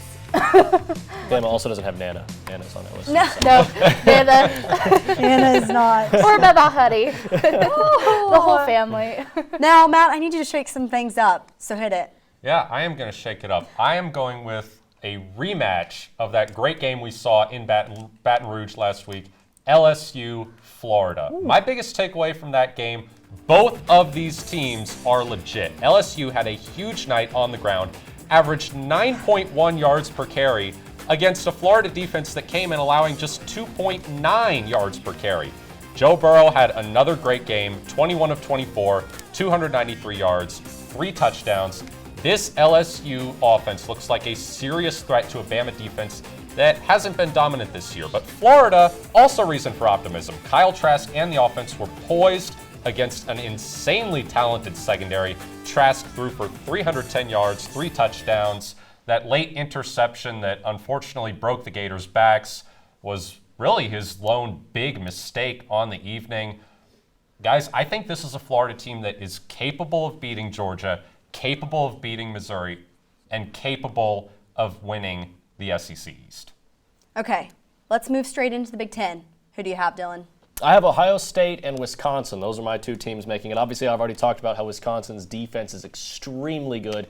And then talking about Justin Fields earlier, Ohio State has a great number of weapons, both on offense and defense. We're talking about Justin Fields at quarterback, J.K. Dobbins, Austin Mack at wide receiver, Chase Young on the defensive line, Jeffrey Okudah as a cornerback. There's so many different talented players on that roster that really we're talking about as top, first-round draft picks come April. And if you look at the stats, it even shows that these two teams kind of stick out a little bit more. First of all, the margin of total difference between Wisconsin and Ohio State, which, by the way, Wisconsin's first in total defense, Ohio State is second in total defense. The margin between them is 60.3 yards. That's a lot of yards. I mean, we're talking about as soon as you start getting into the other ones, it's like maybe 4 or 5 yards. Maybe it's a couple points, like it's like 60.2 or 60.3 or something like that, right? It's just that tiny little point something. This is a 60.3 yard difference. Wisconsin's defense is stellar. I mean, it's something that's going to stop teams, whether it be a playoff contender, whether it be Ohio State, whether it be anybody. It definitely has the chance to slow down any offense. So I think they for sure punch their ticket at least to the Big Ten title, where they match up with Ohio State, who possibly has the best offense in the Big Ten. Dylan, I love that you're doing your math all morning. Good job. Yep. Good job. And great pick. Now, Carly, who do you have? I think it's time for Ohio State to go down, and so I'm picking Penn State and Wisconsin. And let me tell you, other than my SMU Mustangs, I think Wisconsin is one of the most underrated teams right now. They're the only team worthy of being mentioned to play in the Big Ten in their division. That's why I'm calling it now, Penn State versus Wisconsin in the Big Ten Championship, with Wisconsin winning and going off to the Final Four. I think Penn State might struggle a bit this season, but finish undefeated. They've come too close to losing. They aren't going to quit without a fight. And Wisconsin is laughing in the face of danger, if there has been any. They have held not 1, not 2, not 3, but 4 teams to 0 points this season and are averaging 43 points a game. I think this team truly is a dual threat who even went as far as to expose Michigan. And I can't wait for them to expose Ohio State or later in the season. Well, there you go. Now, Matt, you shook us the last time. Are you going to shake us again? No, I'm actually going to agree with Dylan. I think we're going to see Wisconsin versus Ohio State. I mean, you said it. That Wisconsin defense is insane. This stat blows my mind. They've scored as many touchdowns as they've allowed. 4 touchdowns scored by the defense, 4 touchdowns allowed by the defense. That is an absolutely ridiculous stat. The 29 points allowed through 6 games are the fewest in over a quarter century. They're allowing just under 179 yards per game of total offense. Total offense. Now, Ohio State. Talked about Justin Fields. We know he's a great player. That offense is great. But defense. The Buckeyes' defense has fixed one of their biggest problems from last season, and that was their vulnerability to big plays. Through 6 games so far, they have allowed just 4 plays of 30 yards or more. Well, and here in a couple of weeks, we could see a little bit of a preview between those two because they play in a regular season matchup at Ohio State here in a few weeks. Yeah. Now let's jump in. Big 12. Dylan, please answer correctly. I think it should be pretty obvious who should be the 2 contenders. I know you guys have different teams, but we'll get to that. It's OU and the best team in the state of Texas, the Longhorns. As I say, that's my friend Kemper Ball back there. Texas Longhorns came into the game last week, I should say, as somebody who was maybe pegged to defeat OU, maybe somebody who was pegged to upset OU, and we've seen that happen. Last year that happened, coming into the Red River rivalry game. And so I think it should be a rematch of last year's Big 12 title. I think it should be a rematch of this game that we saw last week. And obviously, I'm going to have to say that OU wins that one. I'm not an OU fan necessarily. I just go to school here. But here's the thing. OU, on paper, is one of the best teams in the country, and Texas is a little bit lackluster. And obviously, they played much tougher opponents with LSU on their schedule as well. But at the same time, OU should be able to go right through Texas. Because, I mean, even when you look at the numbers on paper, OU's number 1 in total offense. That's pretty tough to be as number 1, especially with so many teams. Like I mentioned, Ohio State's offense is really good. And obviously Joe Burrow and what LSU is doing, that's something you've got to compete with. And so then 41st in total defense, that's up from 114th last year. And last year they went to the Big 12 championship and played Texas, and they beat Texas. And that was, like I said, 114th defense. Now we're talking about 41st. It shouldn't really be a matchup, but I think that's obviously what we're going to be looking at. Absolutely. CD played like a god in that game. Thank goodness we had him. Texas is overrated. There we go. Now, Carly, who do you have? Okay, my first pick was a bit of a tough one, the Oklahoma Sooners. Note the sarcasm.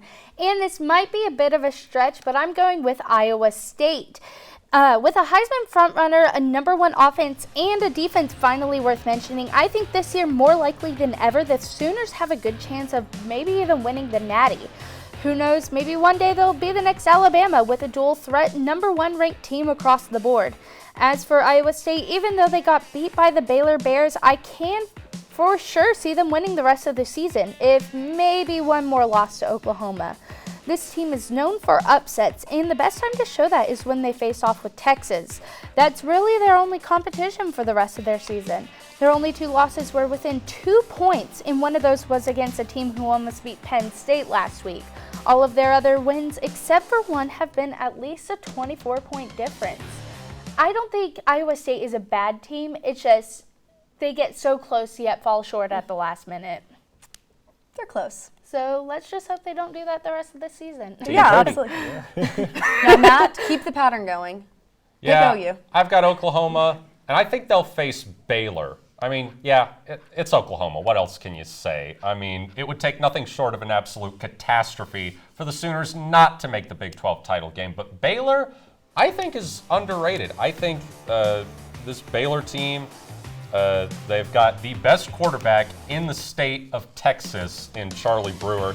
He's got 1,554 passing yards, 11 touchdowns, threw 3 interceptions last week against Texas Tech. Before that, he had none. It was a rough game, but he is still averaging 8.7 yards per pass attempt, and he can also get it done on the ground, too. He's got 5 rushing touchdowns. He has a solid group of wide receivers led by Carly's hero, Denzel Mims, on pace for a 1,000-yard season. And defense, check this out. Baylor defense is 23rd in the country per the SP Plus rankings. The only Big 12 team higher is Iowa State, who they've already beaten. Didn't you rip a quarterback for throwing 3 interceptions earlier? And now you're saying that this quarterback is the best in the state of Texas. And Denzel Mims is going to win Baylor's season for them. I'm calling it now. Well, there we go. I hope OU goes back to back, but we're going to get there. Now, Chip Brown, a writer for Texas, keeps on saying it's Baylor, Texas in the end. Excuse me? No, definitely Can not. he come up with a new idea? I mean, you can say anybody and OU. You know, that's how it is for the Big 12. There's a lot of teams and OU. That's kind of how it is. Well, we need to change his opinion. We're going to get there, though. So, coming up in the next, we'll send you back outside to Christian, William, Shiloh, and Sam for their final predictions. It's Oklahoma and West Virginia from Owen Field here in Norman. We'll be right back as Game Day U continues.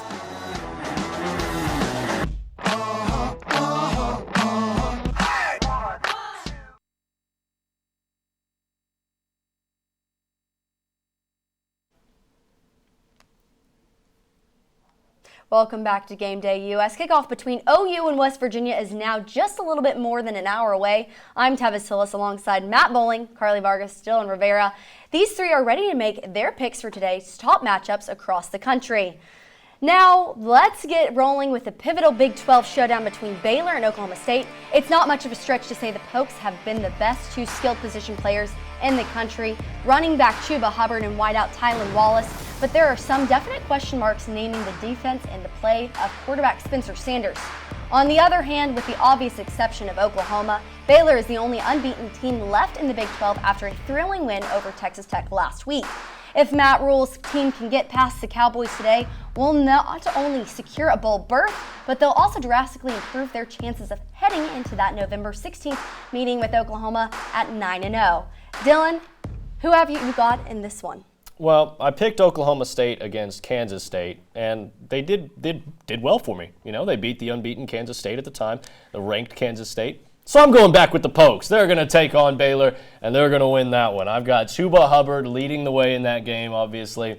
The Baylor defense is really, really good team. But at the same time, they have allowed 113.5 yards per game on the ground, and they haven't faced an elite running back. So you put Chuba Hubbard out there, a guy who's had first in yards in one game. That was 296 versus Kansas State. Second, 256 versus Tulsa. Sixth, 221 versus Oregon State. So he's up there in the top 10 3 times for the most yards in one game from a running back. So I'm taking Oklahoma State. Obviously, they've got Tylan Wallace out there on the outside as well. So just so many weapons on that offense. I think they pick apart the Baylor defense just a little bit too well. I'm not going to say it's going to be a blowout or anything. I'm not going to sit here and say anything crazy. But I am saying that OSU will pull out a close one against the Bears. Okay. Secretly, I am too. Carly, are you? I have to disagree. OK State, no. The only good thing about OK State right now is Chuba Hubbard himself. Of course, he's one of the #1 running backs in the nation, so of course he's going to lead this team more than anyone else. As for Baylor, they're undefeated, and they're looking to raise up their national rank. If not SMU, I think Baylor could also be another top team in Texas. And I think that the Pokes season is over, and it's only like halfway through the season. So I'm going with Baylor Bears. That's a big one. Matt? I can't say I agree with you about Oklahoma State's season being over, but I do agree with you that Baylor's going to win this game, and they're going to win it in the trenches. Baylor's defensive line is elite. They've got 23 sacks on the season. Meanwhile, the Pokes' offensive line just gave up 7 sacks against Texas Tech. I think constant pressure will force Spencer Sanders into some bad throws. Baylor goes to 7-0. Oh. That was an easy one. There we go. Now our next matchup is essentially an elimination game in the Pac-12 race. Utah hosts Arizona State. Behind freshman quarterback Jaden Daniels, the Sun Devils are coming off a comeback win against Washington State. Herm Edwards' team is fighting to stay afloat, and they've proved to be a resilient bunch so far. However, the Utes may be ASU's toughest test of the season. They boost a relentless ground attack spearheaded by quarterback Tyler Huntley and tailback Zach Moss. If Utah can get past Arizona State today, the only remaining ranked team on their schedule is Washington on November 2nd. So they may have the inside track to the conference championship game with this victory. So, who do you like in this matchup, Dylan? Well, I'm going to have to go with the Utes over the Sun Devils in this one. Obviously, we can't look at 4-3 and say that's a good record, right? If you saw 4-3, you'd say that's not a good team, right? 4-3 is what Herm Edwards and the Arizona State Sun Devils are in the last 2 years against AP-ranked opponents. Utah is an AP-ranked opponent. So therefore, I'm taking the Utes. I think that them being on a 7-game home win streak, won 9 out of the last 10, this one in Utah, I think it plays in their favor. I think that Utah is a really good team. Their margin of victory is 27.4. That's an average of 27.4 in 5 wins. Their only loss to USC was by just 7. So I think really they have what was capable of being an undefeated start to their season, just kind of ripped away by one touchdown. But I think the Utes come out in this one ahead. Well, there we go. Carly? I think I'm going to have to go with the underdog this season and pick the Arizona State Sun Devils. I love me some Sun Devils. And, okay, here. Arizona State leads the series 22-8. And on paper, Arizona's offense is significantly better than Utah's. And I think the main advantage Utah has this week is the home field advantage. But I think Arizona State is going to surprise us this weekend and pull it off with a win. Okay. Matt? Well, this time I'm going with Dylan. The 2 Utes that I've got my eye on tonight are the guys you mentioned, Tevis, Zach Moss, and Tyler Huntley. Moss ran for 121 yards, 2 touchdowns against Oregon State last week. Meanwhile, Huntley has thrown for just under 1,400 yards, 9 touchdowns, 0 picks on the season. I think they get it done tonight. Okay, so let's keep moving. Now we touched on Penn State earlier in the show. It'll be a whiteout game tonight in Beaver Stadium as the Nittany Lions host Michigan. James Franklin's squad can make their presence felt in the college football playoff picture with a win tonight.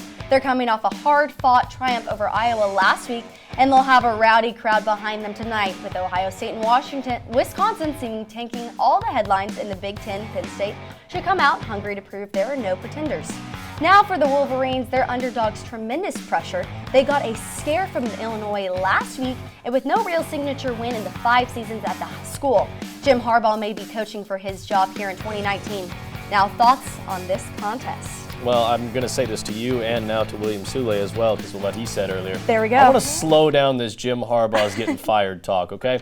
I know he's struggling. I know he's not had a really good start to his season this year, and it's been, rough over the last few years against ranked opponents. But at the same time, Michigan is Jim Harbaugh, and Jim Harbaugh is Michigan. That's what it is. It's not going to be a situation where, unless he had like a losing record, he would be fired. But if he's winning, they will keep him there. But I'm going to take Michigan over Penn State in this one. I think Michigan is a good football team. They played well over the last few weeks. We kind of dogged them a few weeks ago when I was on the table. But they have started to play much better. And I think that they'll come out ahead on this one against the Penn State Nittany Lions, even though they are not the favorites in this. Okay, now Carly, who do you have? I agree with the whole Jim Harbaugh thing. I give it another year or two before they decide if he's fired. But I'm going to have to pick Penn State because I think Michigan has been overrated this entire season, starting from day one. They got exposed a couple of weeks back, and even though Penn State almost lost to Iowa last week, I think it was too close of a call, and they're going to take it all the way this week and absolutely trample Michigan. Okay, Matt?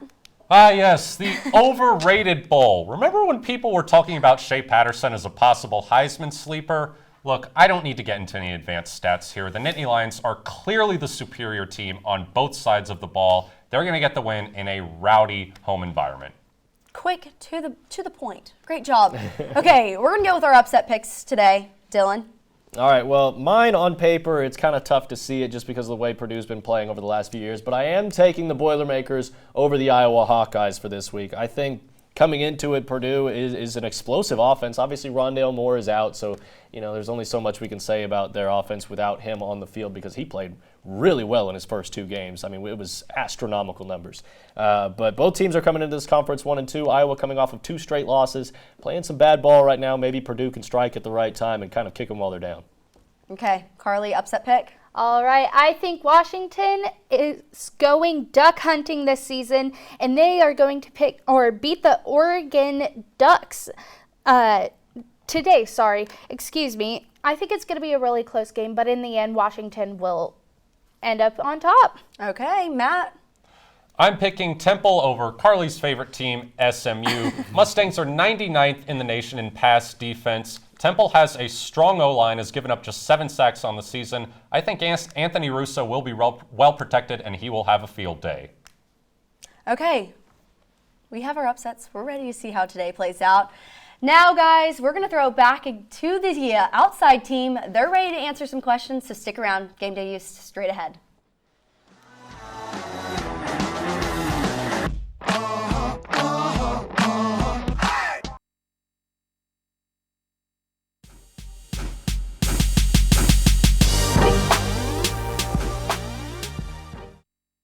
UU. I'm Tavis Hillis with West Virginia beat reporter Cody Nesper. Now, Cody, thank you so much for joining us. Let's get down to it. Despite the injury Austin Kendall's facing, he's still going to start today. So what do you think they're going to dial up to keep the Oklahoma away from them? Right. Even though Austin got injured last week, if he could walk, he was going to play this game.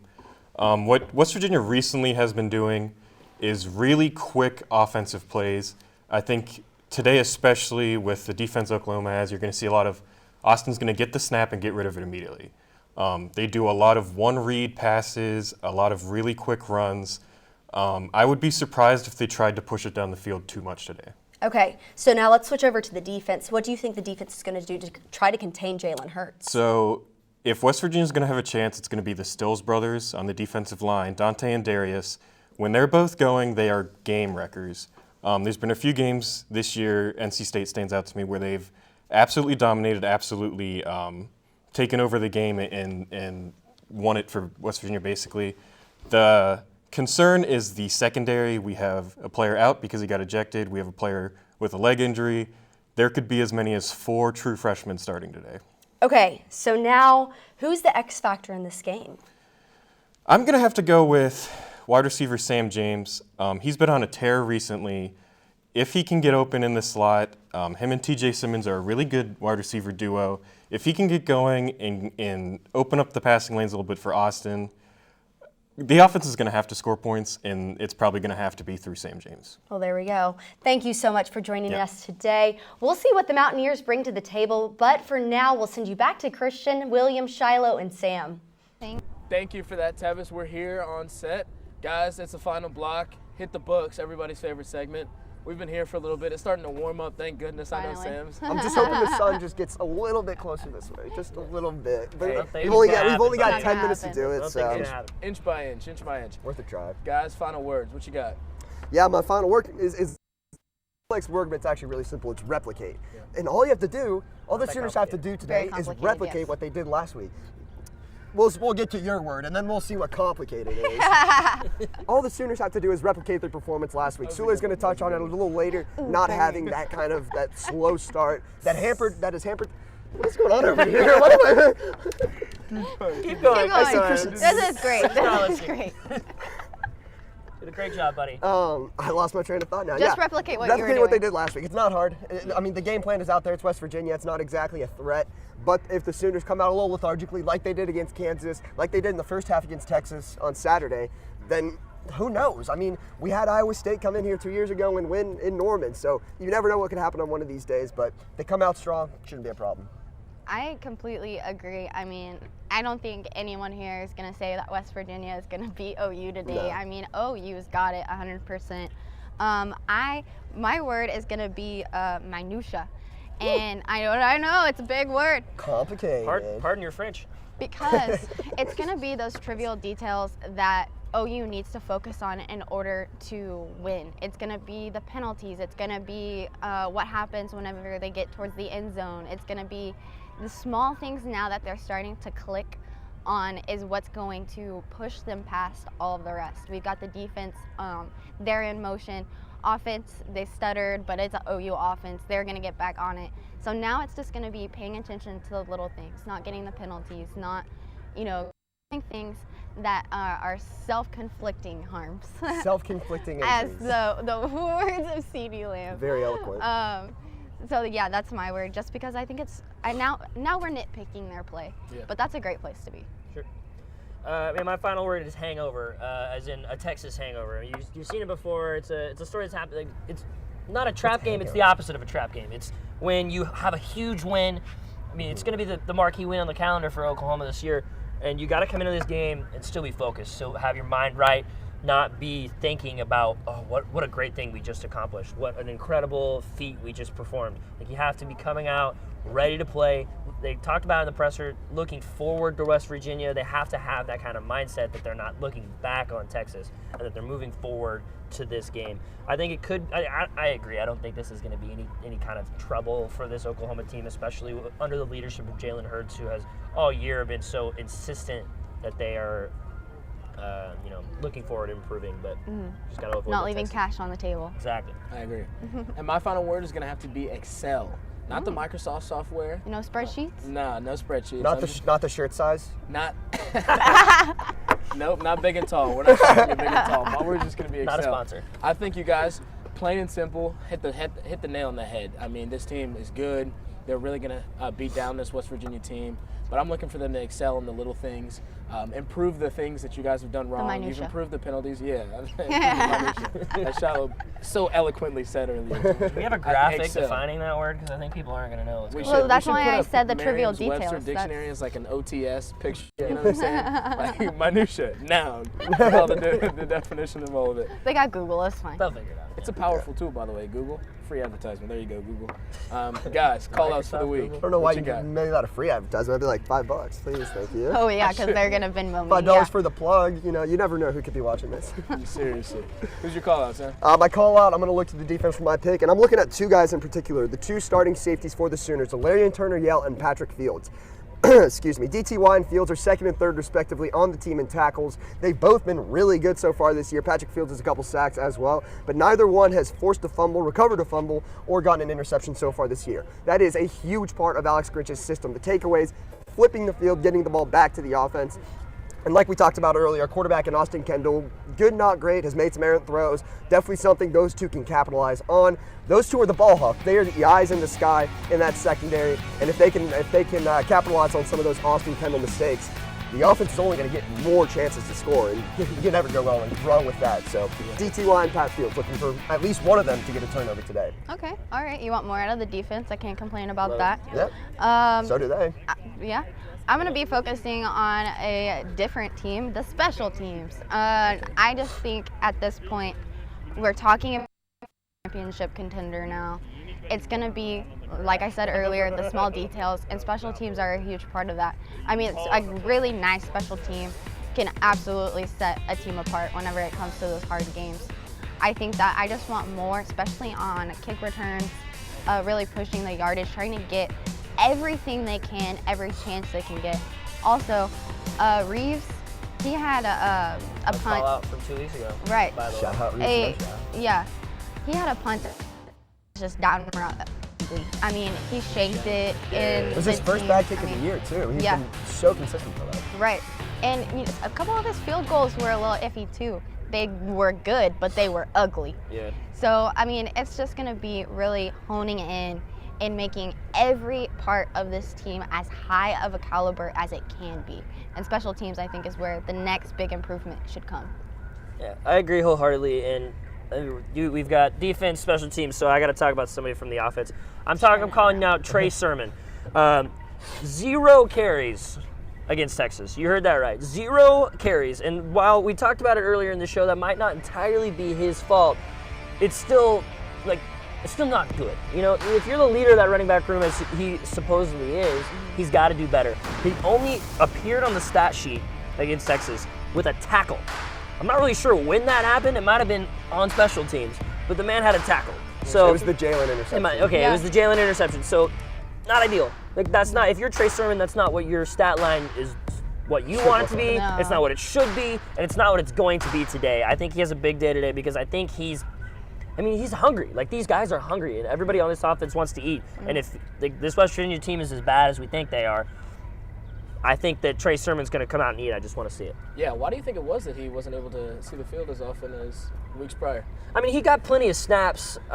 It was just I noticed it as well. I didn't see him majority by a running back, right? I didn't notice him in the majority of the first quarter, and the guys that I was talking to around me were like, "Is something wrong with Trey Sermon? Is this an injury?" A lot of people thought he was hurt. Yeah. So it was weird because he's what we all think of as the most talented back in that back. It's a crowded backfield, granted, but I mean, it was just weird to see him not record anything statistically other than a tackle. So, I don't know if there's something off like with him, like even like a little bit, and they're just holding him back. I mean, it'll be interesting to see, but that's why he's my call out. I want to see if he's got what we all know he has, if he can show it this Saturday. He's shifty. He really is.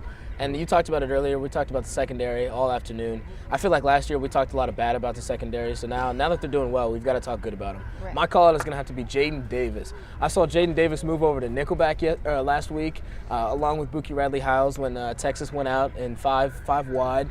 So if you're going to be on the field as often as the starters are, now that you have an increased role, I'm going to need you to step up your game. I'm not saying your game has been porous in the past, but I'm just saying elevate your game to another level and really assert yourself as a premier corner in this offense. Guys, OU's favored by 33 points. Over-under set at 63.5. We covered? What's up? Should I bet on this game? I think Oklahoma covers. I think they hit the under. So that's what I've got for my bet. I've got Oklahoma winning it, obviously. 47-13 is my score prediction for this game. I think the defense is going to be swarming Austin Kendall early, giving him a lot of mixed looks that he never even thought he would see when he was here at Oklahoma last year. And as a result, I think they're going to have that energy, build it up. I think the offense might have a little bit of a slow start trying to get those kinks worked out after a big win last week. But it's Oklahoma at home against West Virginia right now. It's hard to pick against them. Yeah. Absolutely. I completely agree. I think OU is going to blow them out of the water. I don't think West Virginia is going to be putting up much of a fight in any way. I have them winning 49-10. I just think that offensively for West Virginia, they don't have the talent in the players themselves, or honestly the play calling, in my opinion, to really give OU defense much of an issue. I think that if OU defense comes out, they play that like they have been playing, or even better, because we've seen a progress each and every game with them, then I just don't think that they are going to find the end zone but maybe once, maybe a field goal. Maybe I'm off by a field goal. Sule, what you got? I'm going to score 52-13. I'm sorry, 52-13, covering both the spread and hitting the over. I think this team is going to come out and look to prove that they're not hungover from this Texas game. I think they're going to keep improving, and I have been too under on how high I've had Oklahoma scoring every game, and I just did not want to make that same mistake. Yeah, and I'm going to have to go with a similar score. I'm going to have to go 45-17. I think we score a lot. They score a few here and there late, but it's really not going to be a contest. I'm going to have to go OU and win in this game. But that'll be it for us on Gameday U. It was an excellent morning. It's starting to heat up a little bit, thank goodness. But be sure to check out West Virginia as they take on OU over at Gaylord Memorial Stadium in, just under an hour's time? Yeah. That'll be it for us. Until next time.